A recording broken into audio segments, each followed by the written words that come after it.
Hello and welcome to my Bioshock Infinite Possession Guide. Possession is a vigor that lets you take control of enemies and have them fight for you.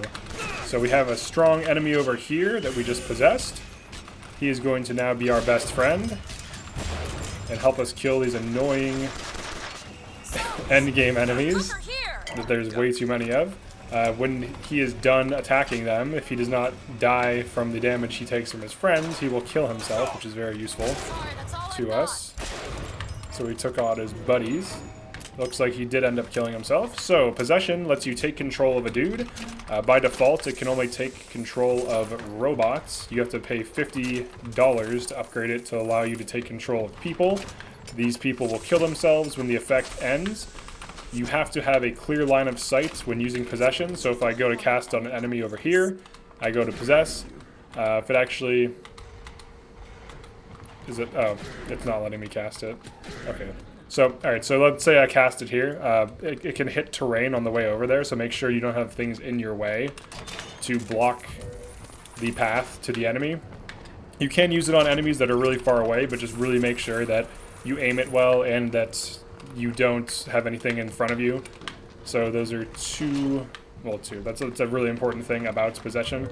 Enemies that will not kill themselves after it ends are motorized patriots, firemen, and zealots of the lady. They can, however, be possessed, but they aren't possessed for as long as other enemies. Also note, possession does nothing to handymen and the siren. You can make a possession trap by holding in the Vigor button and casting it on the ground. Let's actually have Elizabeth open this, so maybe we can find... Okay, here's some salts. So I need to get a little bit more salt to cast this on the ground here. So let's just wait for her to take her sweet-ass time opening this lock here. But when you cast it on the ground, it can hit multiple foes as an AoE. And what it'll do is it'll possess one of them, and the rest will kill themselves, assuming you have the first upgrade and are using it on a group of humans. Obviously, it won't cause enemies that wouldn't kill themselves normally to kill themselves, so... Same thing from earlier, motorized patriots, firemen, zealots of the lady will not kill themselves. Alright, so let's just kind of rush in here. Let's grab this. Alright, so we have some salt. So let's actually hold this in to cast the trap. The trap can be used to instantly AoE a group of enemies, so you don't necessarily have to use it as a trap.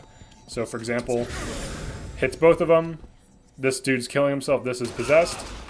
This guy's gonna go look for enemies to fight, and if he doesn't find any, he'll just kill himself after a short duration.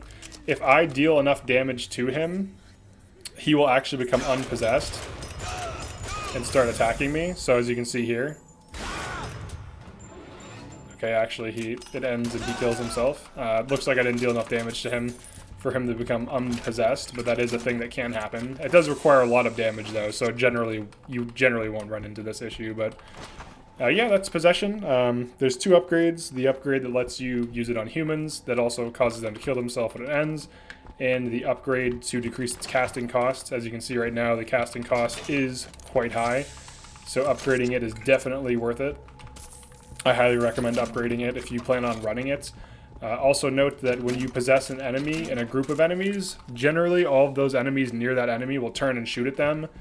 This can distract enemies and kind of crowd control them, but note that this will be very brief unless you get like an animal enemy, like one of the dudes in like an animal armor or whatever that has like a power weapon.